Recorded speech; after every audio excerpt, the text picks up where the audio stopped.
L'article numéro 1 du décret numéro 2004-299 du 20 mai 2004 a initié sous le régime du général Mathieu Kérékou le médiateur de la République.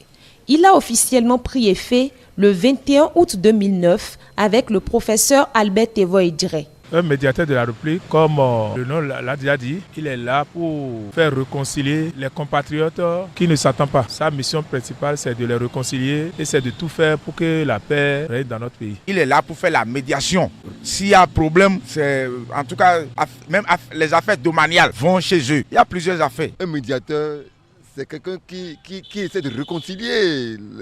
Parce que comme les dents sont dans la bouche, les dents peuvent toujours taquiner la langue. Nous sommes obligés de cohabiter. Oui, donc le médiateur, c'est un rôle très primordial. Normalement, c'est un monsieur qui doit étudier les dossiers et donner une suite. Que ce soit conflit, souvent c'est litige de terrain, ou bien c'est un travailleur qui se sent lésé, on fait de recours. Le médiateur, son rôle, il peut avoir gain de cause si, en principe, il a raison. Autorité indépendante, le médiateur de la République constitue une voie de recours pour l'administration. Les différentes attributions sont déclinées comme suit par Clotaire Oloïdé, directeur des recours. Personne n'a oublié les événements qui ont caractérisé les élections de 2019 et 2021.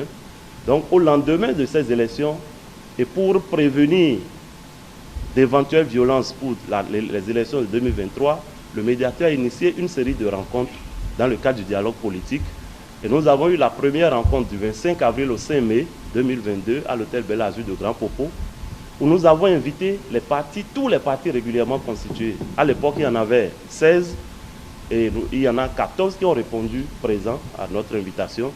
Et avec chacun des représentants des partis, nous avons échangé sur les difficultés qu'ils éprouvaient par rapport au processus, sur leurs souhaits que nous avons essayé de résumer et de transmettre au chef de l'État sous forme de plaidoyer. Des recours encore non traités, l'instance de paix formule ici des doléances à l'endroit de l'État. La dernière recommandation pertinente à relever, c'est de procéder au dédommagement des personnes ayant gagné des procès contre l'État ou ayant fait des transactions à l'amiable avec l'État.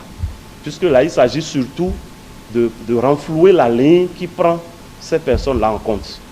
Et ça, donc, nous faisons une doléance, une recommandation vers le ministère des Finances et le gouvernement en général pour qu'il soit revu la manière dont cette ligne-là est pourvue afin qu'on ait suffisamment de sous pour régler ces questions-là, puisque beaucoup de dossiers sont là, traînent depuis des années, juste parce qu'on n'a pas les moyens pour y donner satisfaction. L'actuel médiateur de la République entend augmenter l'efficacité de son institution en facilitant les voies de saisie.